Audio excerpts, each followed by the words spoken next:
Welcome back. This is Kevin Johnson of Leverage Consulting, and you are listening to the Organizational Excellence Podcast.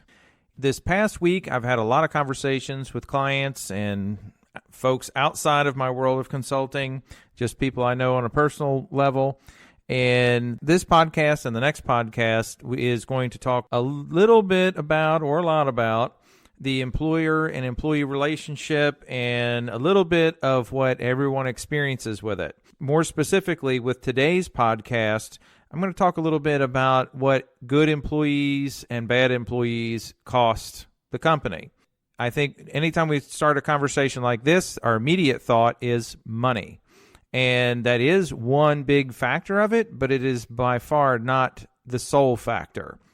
I do believe that any of us, when we're in the position of being the one to spend the money, no matter what it is, oftentimes we don't like parting with our cash. We don't like to just go out and spend money frivolously. We don't like to just go out and spend big money on something that's just really not worth it.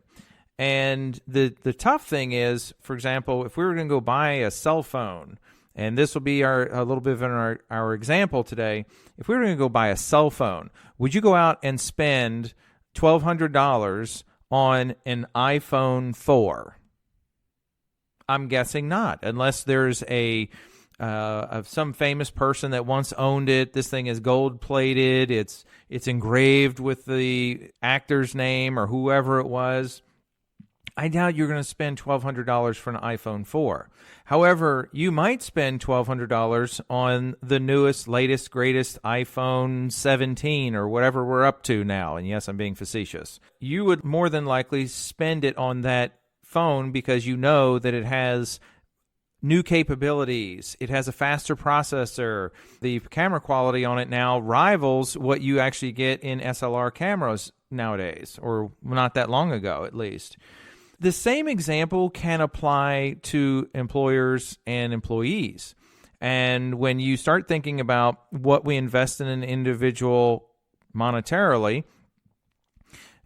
I know as an employer, you don't want to spend a great deal of money, or even as a manager, we don't want to spend a great deal of money on something that doesn't meet our expectations, just like with the phones.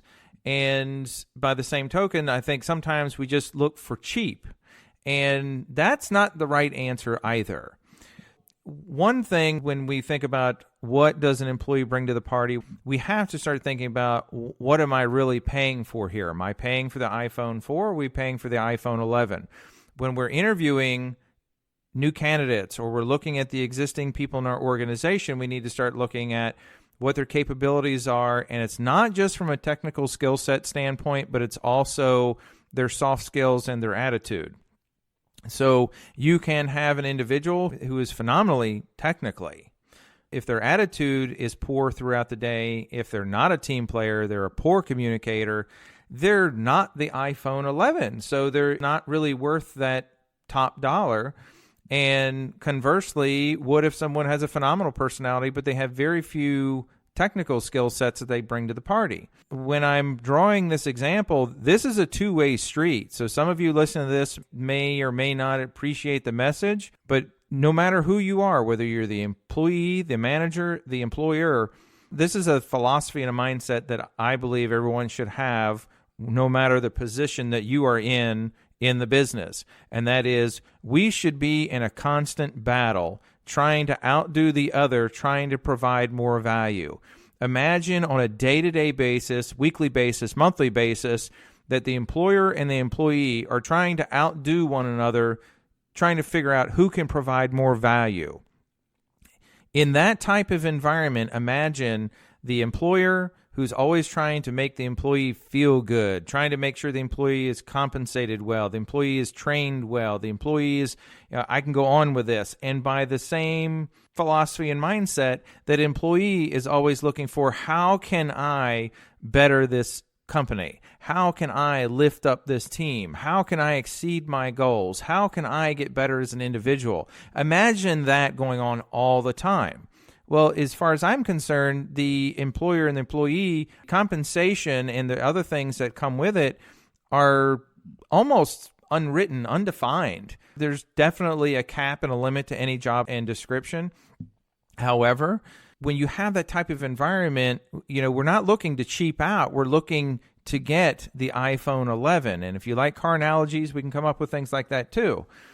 But the other thing to think about with this is, we take this a few steps further, and when we don't have, so this is the backside of the cost in this, is what happens when we don't invest in the individual? What happens when we don't pay them appropriately? What happens when we don't provide a great environment?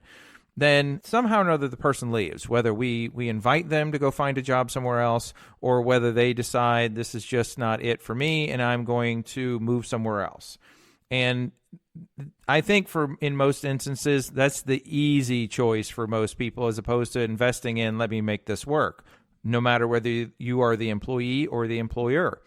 But what is the real cost of turnover? And I've read a number of studies, articles, and different things on this, and it ranges on average somewhere between 20% and 200% of whatever their pay was. If you take an individual who makes $40,000 a year, and in this example, you do have to consider what position this person has.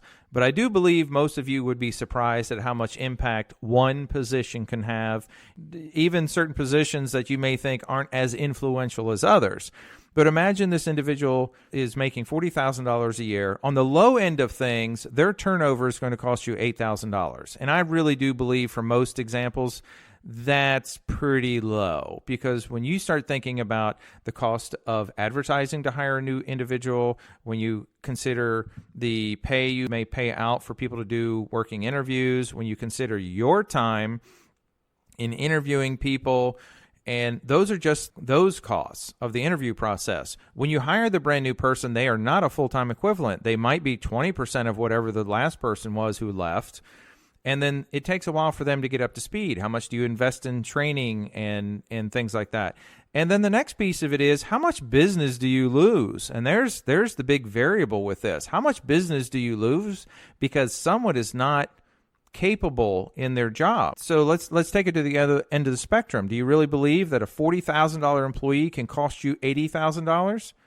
I believe it wholeheartedly, and I think for some it might even be more. Consider this. Let's just say I'm going to take a dental practice, and we'll even get more specific, an oral surgery practice. We'll take one oral surgery assistant. Let's just say she makes $40,000 a year, and could that person cost us $80,000 a year when they leave? Not because they wanted to, not because they had it out for us or anything, just everything that I've already listed, with the fact that we had to pay to advertise for the job. It's my time invested in looking for the new individual, interviewing people, the training and so forth to get them up to speed. But let's talk about day-to-day operations. How likely is it that this person could be working with a patient and they're just not as confident in what it is that we do? They're not as confident speaking to the patient about the treatment recommendations that have been made by the surgeon. Or this person, because they're somewhat new and they're still trying to figure things out, they haven't gotten themselves to that unconscious competence in their job to where they don't have to think about every move. So therefore, they're not focused on providing a great experience for that patient. They're more just worried about, I don't want to screw up today. They're in it to just not fail today, as opposed to I'm in it to win. So in that example, they didn't provide the patient a great experience in that lack of great experience. And it wasn't that it was bad, it was just indifferent. So in that training period over a year, do you think it's really possible that you had 20, 30, 40 people walk out of your practice in the course of 1 year, where this person was getting up to speed, learning their job and so forth, providing an indifferent experience because they're not as confident in their job? Do you think it's reasonable that 20 to 40 people could have walked out and never scheduled their treatment? I know that to be true. I know it's a fact.